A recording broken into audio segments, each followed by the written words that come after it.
Good morning po. Dito po tayo sa farm para mag-spray ng insecticide. Samahan natin ng pulyat. Bali, third cycle na to. Ika 30 days ngayon. At saka ang ginamit natin na mga medisina ay ito. Alika para sa insekto.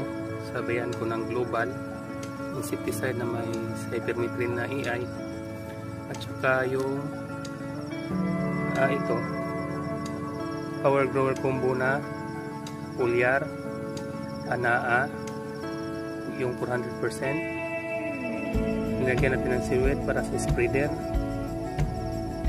at saka gromor. Yan po, pinaghalo-halo natin para maging mas malaki yung at maganda yung tubo ng ating mais. As you can see, mataas na po yung mais natin.